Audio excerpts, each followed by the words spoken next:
real treat today. I've been looking forward to talking to this person for a long time. It seems our paths keep almost crossing, and just a treat. And talk about someone who had some adventures, has had some adventures in life, and continuing to have some adventures in life. If I heard the recent stories lately, Mary.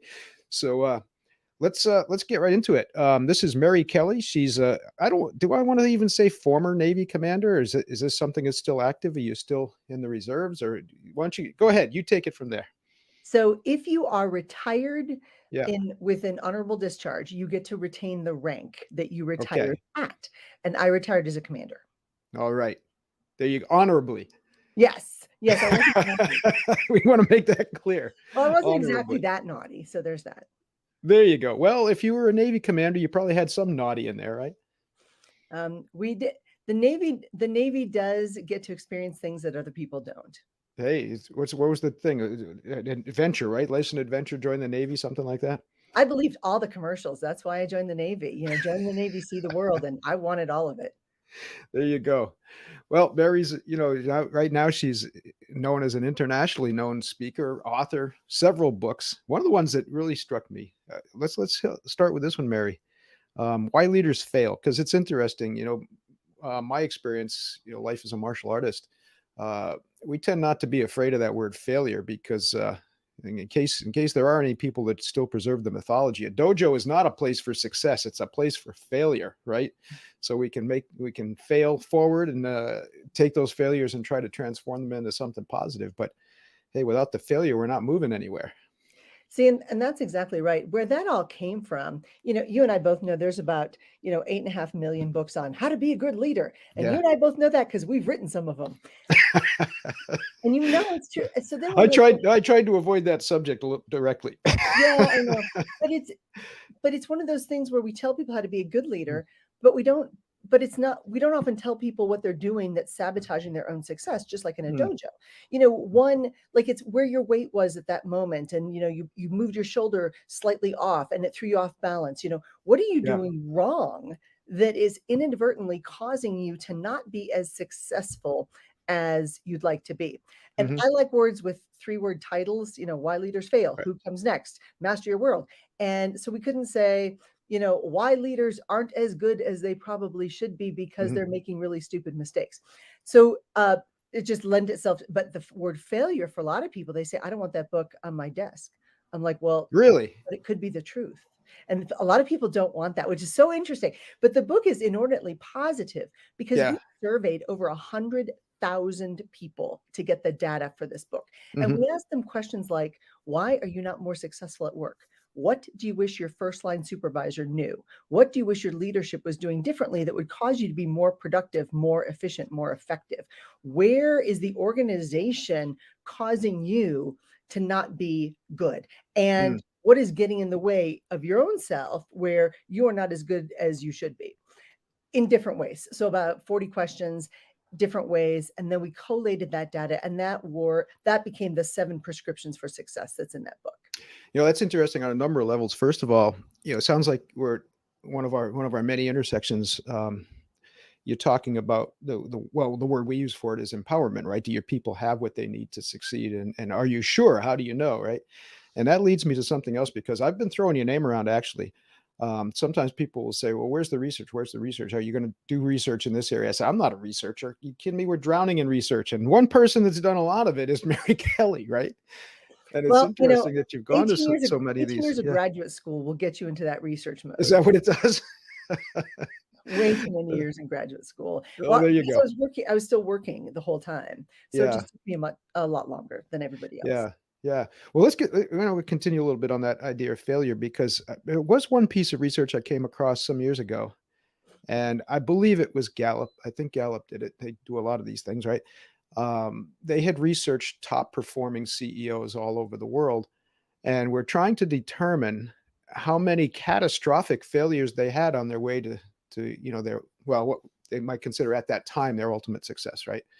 The big one, the big payoff. And they found that the percentage it was well over 90% of what they started was a failure. But, just like, was it Frank Sinatra, dust yourself off, right? Get back in, keep on going. I don't remember the words. Well, and John Paul Jones, one of our great Navy Mm. leaders, he started as a pirate, I should point out, and he was Scottish. Well, that's He not a bad thing. Yeah, he said, "He who will not risk cannot win." And Yeah. this is where I think a lot of people misunderstand leadership. Leadership is about taking risks. Leadership Amen. is about taking the right risks. Leadership is about seeing what's going to happen next.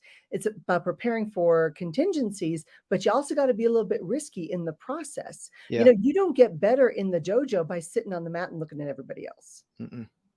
Nope. Nope. Well, that leads us to something else that, we were talking about a little bit before we started the show. I think I've been calling it this post COVID partum, syndrome, and the idea that people are, and I understand, I get it, and I know one of the talks that you gave that I saw on video, you hit this, and this was some time ago too. This idea that there are a lot of crucial issues that are looming right now. But really, when you think about it, we can't predict the exact circumstances and conditions, but we sure as hell have a good handle on, what we're going to be facing, whether that be cash flow, whether that be the one that really torques me these days is this whole idea of quiet quitting and I said we've been calling it disengagement for the last 75 years.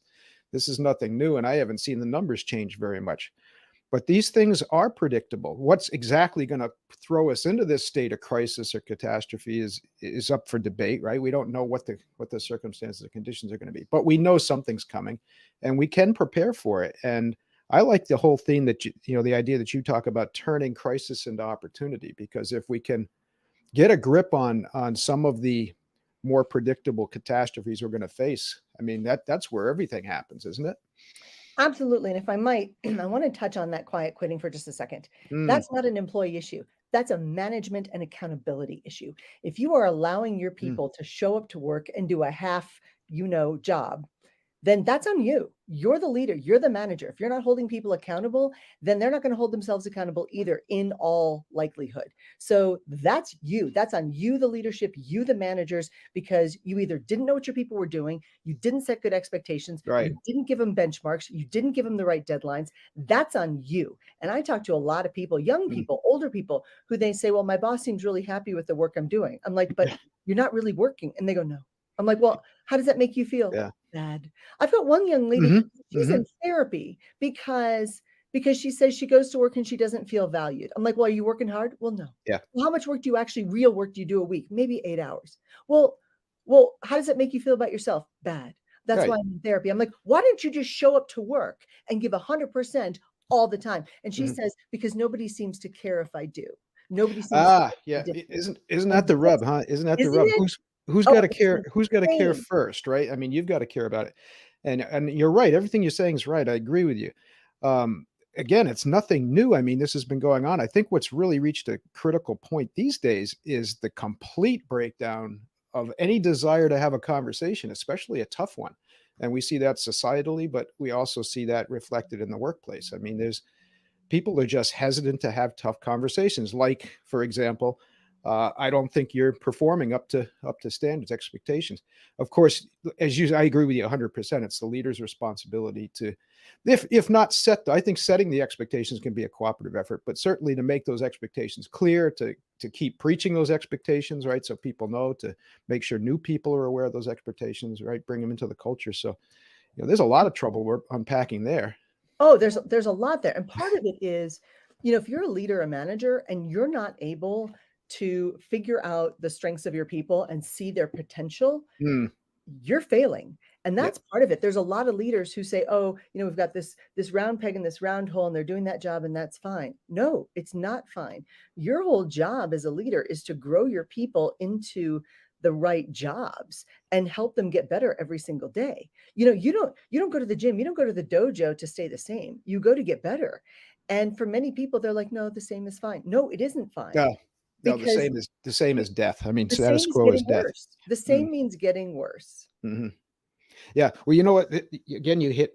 Boy, we're going to go off for a lot of different adventures here. Um, when you're talking about understanding people's talents, understanding their capabilities, I'm seeing a lot of dependence. I thought it waned for a little while, but I'm seeing a hyper dependent. And I don't mean to offend anybody, but I tend to preach pretty vocally as the anti-assessment guy. You know what I mean? And I've got nothing against people that do these assessments and these things. My contention is that should be the beginning of the conversation, not the end. And I see a hyper dependence on assessments, going back as far as the one that I hate the most, which is Myers-Briggs. But whatever is going on now, I have some friends that do DISC, which I think is a little bit more effective. But still, first of all, no assessment, no generalization reflects every individual or any individual, right? You still have to have that face-to-face contact. And I guess that's probably the best way to put it. I just see a hyper dependency on that. They do the assessment, they read somebody, and that's it. Am I missing something, or are we on the same Nope. page? So this is where you and I slightly differ. I love Mhm. assessments because I am Well, you're a constantly. research person. Yeah, I'm a research person, so I survey people, create Yeah, these things yeah. because all I'm looking for is a little insight. For a lot of my Mm, leaders, Jim, they're looking for just a little insight, a little nugget, a little thing like, mm. okay, why can I not get Jim to do all the detail work? Well, because so I have my own assessment, as you know, it's called the Leader's Blind Spot Assessment, because Jim's an analyzer, and the analyzers love the details and the data, but there's certain other things that they're just not going to like. For example, so once you get some insight into other people, it just helps you have those conversations. There it is, And that's right? what it's about, but you still Mhm, have to have the conversations. So I think any tool that helps you get to know your people better, but also mhm. helps you get to know yourself better, I think is helpful. I know that in my own assessment, I come across where one of my strengths is I like to get things done. One of my weaknesses, I get things done. And sometimes Yeah, if you're kind of in the way, that bulldozer might just come trucking over you. So yeah, I know that sometimes there's a perception there. So I try to be self-aware. Having said that, most people, when they get my assessment, they're like, oh, that's me, ouch. And the ouch is what yeah, I'm looking for because, we're all trying to get just a little bit better as a leader. yeah, yeah. No, I agree with you 100%. It should be a tool. It shouldn't be the end, right? It should be Right. part of the equation. You just hit something really important though, too. Again, I think I think leaders maybe are more prone to it than people who don't see it. And we can get into a whole debate about this because one of my contentions is you're a leader whether you realize it or not. I mean, you're inspiring people whether you realize it or not. You're empowering them whether you realize it or not. You're guiding them. You might be guiding them the right way. You might be guiding them the wrong way. You might be whatever. But I think that's a recognition. Of course, too many people still equate leadership with a rank or a title. That's a whole different argument. But you hit on this idea of strengths, and I think people who let's couch it this way: people who recognize themselves as leaders are often hamstringed by their own strengths, aren't they? I mean, sometimes our strengths can really get in our way. Well, our strengths get in the way because, again, sometimes as leaders, we're looking for the easiest, most efficient, and effective path. Hmm, Well, I'll just tell you, in a group of people, if I can find another military person in my audience, I know right away there's certain things I can do with that person that I can't assume with other people. right. This is where sometimes we get in our own way. Likes tend to hire likes. Like Hmm, I would naturally hmm, gravitate to other veterans, for example. I know that in my organization, I don't need another veteran. I got that perspective. I need to hire people who are not like me. So for us as leaders, it's easy sometimes for us to surround ourselves with people like us, when in mhm. fact we need to surround ourselves with people without our skill sets. So I'm always fond of saying, wherever your weaknesses are, that's where you should hire for. You're probably not very good at it. And then you need to delegate it, decide, delegate, disappear, and let your people do that. And then people come back all the time with the delegation model. And you see this all the time. And Mm. they say, but they don't do it the way I want it done. Yeah, yeah. Maybe their way's better. Maybe you need to give them the chance. So I'm very fond of giving people a long leash and go run with this. And then let's see where you go and let's figure this out because I don't claim to have all the answers and I need as many different perspectives as possible. Now, I'm still the one in charge. The buck stops with me. And when I make the decision and I'm wrong, that's on me, nobody else. Well, there's where we're getting into. I think there's still an area. I know it's an area that we cover an awful lot in our events. Is that people still have they conflate this idea of authoritarianism with authoritative, right? That it is ultimately your responsibility. It is a responsibility, is particularly that's we can't divorce ourselves from the management hierarchy. We do make a distinction here between management and leadership, but if you're a part of that management hierarchy, the higher up you are, the more I think the more it's your responsibility to make critical decisions, and you can't divorce yourself from that. But there's a difference between the two, and it's always fascinating because I admire so many of you, so many of my friends that were participated in military leadership, because from the outside, people still have this idea that this is a strict command and control, and I've never seen more compassionate leaders than I see people from the military.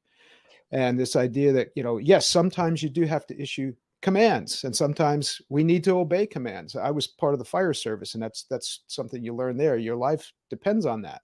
However, if you don't respect, trust, and that person hasn't earned your loyalty, you're not going to follow those commands. I mean, you're going to find a way around it, or you're going to do the bare minimum. So it's always fascinating to hear that from that perspective. And again, I'm going to restate this point, and I hope you'll take it from there. That I do believe that the most compassionate leaders that I've met were people with military experience. Well, think about the fact that our Navy ships routinely go out for 6 or 9 months at a time. Mhm. There's no weekends. There's no nights off. You don't get to just stop the ship in the middle of the Pacific Ocean in miles and miles of ocean because, hey, it's Friday. It should be happy hour. We should all just kick back for a while. It doesn't Yeah. work that way. You Mm. work 24/7. You work hard. You've got your day job, and then you've got your watch, which is your additional duties to make the ship Mhm. function. Mhm. And you're busy and you're tired, and you don't get that kind of level of participation by being dictatorial Right. and what we oftentimes confuse like Patton and MacArthur and all that. Do this my way. What you have to do is you have to coalesce teams. You have Mhm. to encourage cooperation. You have to help people work together as a team. And keep in mind, you're not hiring these people. You just have to deal with whatever the Navy sends you, whatever the Army sends you, whatever the Air Force or the Marine Corps sends you. That's what you have to make work. And Hmm. once you get that person in, you got to figure out, okay, this is not what I was hoping for, but you got to make it work. And Find that a way for that person to contribute, right? you have to find a way Mm. to make their strengths work for the organization, Mhm. and you have to be good at it and you have to be fast at it because otherwise, there's issues. And you have to remember that the average age of somebody on one of my aircraft carriers is 19 and a half Right, years they're old. children, really. Yeah. Well, and we have to, I mean, you have to turn them into what you need to turn Mhm. them into. Mhm. And frankly, we're pretty good at it when allowed to do that. But that leadership comes at the very lowest level. Yeah. And if you look at the Yeah. quiet, yeah, and if you look at the quiet quitting, people tell their bosses all these things. Well, I'm leaving for another industry. No, they're not. Mm. They hate their boss. Well, I'm leaving to take advantage of this, opportunity. Yeah, they hate their boss. Oh, I'm leaving to move to Kansas. No, they hate their boss. And that's at the very lowest level of leadership. So we build leadership. We work on leadership starting at the beginning because you're going to make mistakes. And you know who holds you accountable? 19-year-olds. They're Yeah, very good at holding you accountable. right. So you And, have to, and I hope that didn't come across as something that was disparaging. I no, don't not mean at that. all. At 19 years old, I was a child. I mean, that's just the facts of it. We're closer to being children than we are as adults, and it's a very fast transition, especially when you're thrown into something like the military or the fire Mhm. service, right? You have to change rapidly. Oh, Um, absolutely. Go ahead. No, and so that's part of that thing where people mistake the military as being sort of dictatorial and all that. Right. But I got to tell you, military leadership is you're not just looking at the job people are doing when they're on the job. And that's what I see missing in a lot of Hmm. private and corporate environments. People are afraid to ask questions. Um, I taught at both the Naval Academy and the Air Force Academy. And sometimes I'd see a young person and they're just not where they need to be and they're Hmm. drifting off. And so I would go, hey, let me just grab you after class for just a second. Come on over here. Is there something going on that I should know about that is causing you to lose focus in my class? I wish I had run into you at that time. Right, well, and because and then that's when you get the issues. Well, my Yeah. girl, my boyfriend, my mom, my dog, my Mhm. whatever. You get all those other, and those are personal issues. And Mhm. sometimes leaders in the workplace, we forget the Yeah. holistic person. And in the military, we deal with the holistic person all the time. And I think that's where you might see that level of what's interpreted as compassion when it's we have to be concerned with the whole person and the Mhm. family and everything else. Well, it is interesting that you know, the way you said it, I like the way that you frame that, the analog you use that, for instance, let's say you're out in the middle of the ocean on a ship and there really isn't any escape from that community and you're faced to out of necessity you have to deal with. But why is that any different these days? You know, and it's interesting, especially in this very weird climate that we're in now where unemployment rate is so low, but there's so many job openings, right? That's a dangerous place we haven't been in too many times in history. And so I think every organization in a way should employ that analog of being like a ship out on the ocean, right? You've got people that you're dealing with right now. And I can't tell you how many managers that I've heard lately say, you know, they'll bring me a story and say, "Why don't you fire that person?" Well, I can't. I've got nobody to take their place, you know? That's the wrong answer. That is now, if you are that manager who's had to fire the last 10 people and Mm, you are, because I had one of these people and they said, well, I'm just gonna have to keep firing people until HR sends me somebody good. mm, Okay, I'm gonna go out and tell you, you're the problem, not your people. Just mhm. as a point, because they're not making the people work. And that's the whole idea. You got to make the job work and the people work and everything has to work together. And they're not doing that. However, if you are holding somebody accountable and they flat out say, I don't want to work, Yeah, then that person needs to go. Because if you are treating your top talent the same as you're treating your bottom talent, guess what? You're going to lose your top talent because they're sick of having to do the job of your lower talent, and your lower exactly. talent is just skating by. And those people Mhm. do need to go. But you don't throw the baby out with the bathwater. Right, It's just such a right. terrible medieval, image. But you don't necessarily, you know, look at the whole team and say, well, that whole division's doing poorly. Therefore, you look at where the good spots are and then you replicate the good. But at the same time, you cannot be afraid of firing somebody because you're so afraid of not finding somebody else. And that whole You're idea, being unfair to the other people around. you You're are, and lacking you're allowing compassion for your the other your people bad around, yeah. employees to hold you hostage, and you're Mhm. allowing your bad employees to not have you make the good decisions that, frankly, the rest of your employees are desperately hoping you're gonna make the right choice. There's something else you said that I'd like to challenge in the spirit of opening up some I think constructive debate here that I've been letting some leaders off the hook as far as people leaving these days, and it's because I've had conversations, particularly in our rising leader tracks, where I know that person's not staying with the organization, even though they love it and they love their boss, they love their management, they love their leadership, they love the company.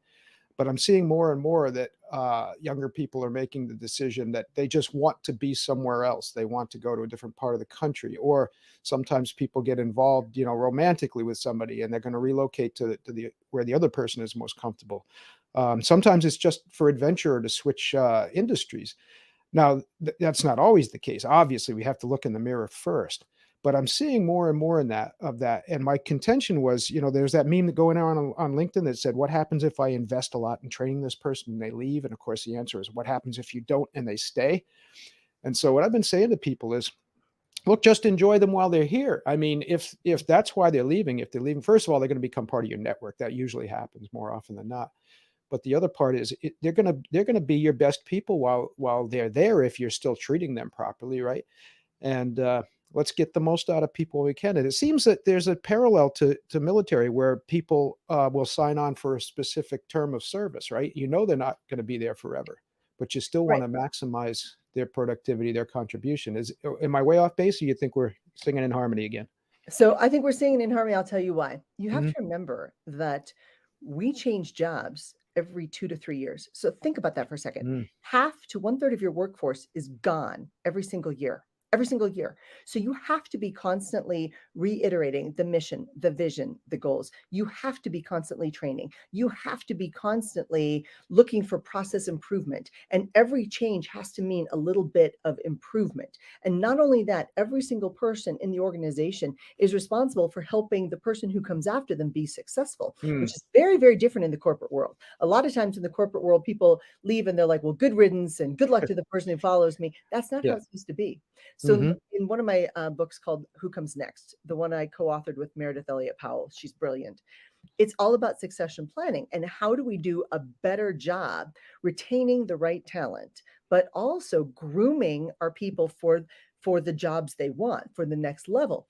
And Mm. it's interesting to me that first off, not everybody wants to advance. Some people are very Right, happy where right. they are, but Mhm. that doesn't mean they can't get better. And interestingly enough, 78% of millennials say they will leave a job if they are not personally and professionally developed. Yes. Interesting. They want Mhm. both. They want that holistic. Even without the ambition of promotion. Exactly. Absolutely. Yeah. They Hmm. want it, and right now, Hmm. especially because, you and I touched on this before the show started, that we're in crisis. We're in crisis mode, and one of the big crises is for most people, they took a 10% pay cut last year because of inflation. Mm. That's just how the math works. Because of that, personal I finance. knew you were going to bum me out. You started talking about I know, but I'm gonna be careful about it. I promise I'm gonna be careful about it. So There you go. we've seen more and more leaders reach out and say, "Hey, can you help my people with some personal finance and Yeah. help my people do a little bit better?" Because we're paying them, they're subscribing to the theory of efficiency wages, that we're paying our people as much as they can, Hmm. but they're not managing their money very well. And in Oh yeah. 2020, 49% of Americans, Jim, were living paycheck to paycheck. Now Oh, it's I hear you. 60%. That's how I've lived most of my life. I mean, yeah. Mhm. And so now it's 63%. And before, I was worried about the folks between $30,000 a year and $70,000 a year, because Mm. below 30, you do get a lot of entitlements and benefits and all those other things. So you're doing okay. Hmm. And up to not, I mean, No, no, okay I hear is you. I a hear relative you. term. Yeah. But I was worried about the 30 to 70. And keep in mind, the median income for a family in America right now is just about $71,000. That's the median. That's not the average, the median, it's the Right. middle. Hmm. So now the people living paycheck to paycheck, it's $30,000 to $150,000. Hmm. And so people are getting squeezed. So they're looking for resources. So we have to look holistically when we think about helping our people be better, and the training and the education and the development. It Mm. has to be more than just, this is how you make a good sales call. There's a lot of other ways you can. Exactly. Yeah. No, I couldn't agree with you more. Couldn't agree with you more. Again, I wish I'd run into you earlier. I can't wait to run into you, at one of our conferences. And you touched on at the beginning, how do we turn crises into opportunities? Yeah. So very quickly, I taxonomize everything. My brain loves to put things into categories. So I taxonomize crises as the geopolitical things. So all the geopoliticals, Russian in Ukraine and China thinking about Hmm. invading Taiwan, and refugees in Syria and Turkey and the earthquake and all the geopolitical things. And then economic things. Things like taxes, inflation, GDP, where the job growth is or is not. And then workplace issues like, how do you motivate the team? Loyalty, collegiality, cooperative competition. How do we genuinely grow the pie for everybody? And then domestic issues, crime and education and social justice and all those things. But then there's personal crises. Hmm. And what I try to tell my leaders is, if somebody's got a personal crisis, they don't care about those other four categories. Mm. Let's say Yeah. your spouse suddenly gets a terrible diagnosis. Your Mm. dad goes in the hospital. Your kid, was in an accident. You don't care about any of those other crises. All you can focus on, very myopically, is the crisis in front of you, because that is the most deeply personal crisis. Oh, no, I agree with you. I mean, still our two strongest instincts as human beings are self-preservation, right? And self-interest. And that's the way we're wired. Absolutely. Mm. And so sometimes during, like, the last few years, some people sort of forgot that. They're like, wait a second, if you feel like your family is being threatened or your friends are being threatened, you don't really care about some big picture issues. You don't Mm-mm. really care that we're opening a branch in Houston. You don't care. You care about what you can control. You're very much about circle the wagons, protect what you can protect, and stay very myopically focused on the areas most important to you. And that may or may not be your job. So, as a Mm. leader, part of that is, how do I get my people to look a little bit more externally and to focus on the job, on what will give them satisfaction and purpose and meaning in their life? Focus on what we can control and worry less about the things we can't control, right? I mean but that's an interesting thing too, because our generation was the first, I think the first generation really that had grave concerns about things that were happening. I mean, even in World War II, I don't think they had maybe, but when the nuclear threat really became the issue, right? And this is, I'm dating myself, but I just saw this interview about duck and cover, and I remember that in With our elementary desk, school. our wooden desk was going to protect us from Yeah, nuclear war. yeah. Well, but the other thing So is, we had that worldview, and now people are feeling those pressures. I think COVID really brought that to a head where I think the average person is feeling more stress, from these geopolitical issues, which we were rather insulated from, not too well, long ago. but it's because we didn't have things like cell phones and TVs Right. with more than one channel, and we were Hmm. the antenna and the remote. So Hmm. we've simply got more information now than we've ever had, and it is very, very easy to look at the news and be caught up in the emotional turmoil that is the Right. media instead of the facts associated with what actually is happening. And this is what I work, you and I both work, I think, similarly with our leaders, and that is focus on what is important. Hmm. Let's get rid of all this other chatter. Get rid In the military, it's chaff. Chaff is a distraction. When you're Hmm. flying a plane and there's a missile locked onto you, you Mm. release chaff. Chaff is a distraction. Right.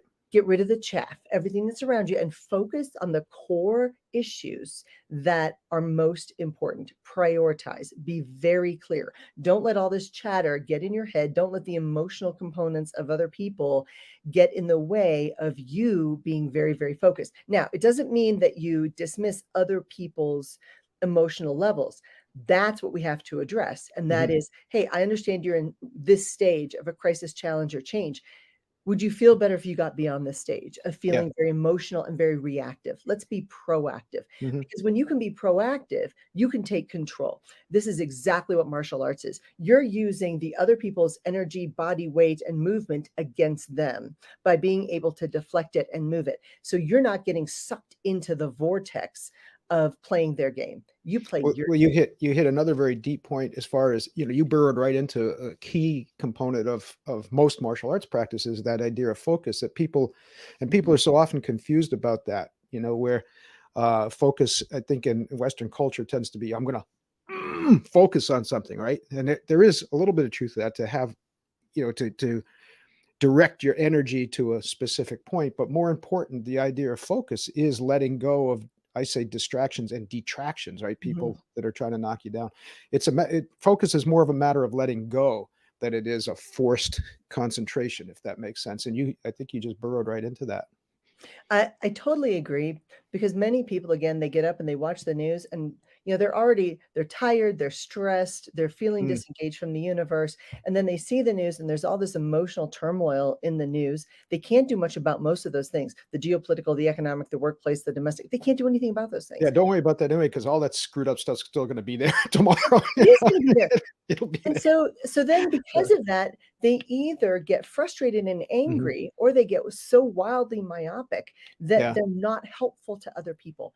And this, again, Right. as leaders, as managers, we have to be focused on other people. We cannot stay in our own little brain, our own little bubble. We need to control the things that we can control and help the other people around us stay focused on the things that they should. I think that's a great place to wrap things up for today. And you're on the hook now. I'm not even going to ask you if you're coming back. You're coming back. Oh, you know I am. I love you. This is great. This is great fun. No, I think this is the start of something really special. And I've got a whole page of notes here, things that we're going to burrow into in future visits. So no, terrific, Mary. It's so wonderful to finally to get to talk to you face to face. And again, we'll keep that going. But as always, I want to make sure people understand where to get in touch with you, how to best reach out to you, and then I want to give you the last word. Oh, thanks. So productiveleaders.com/podcast. Because you've got such great listeners, I want to make sure they get some great value and some amazing tools that might just help them with some of their day-to-day challenges. So productiveleaders.com/podcast. And folks out there, just remember, you may not be sitting in the big chair, but you are still a leader and people are still following you. Perfect.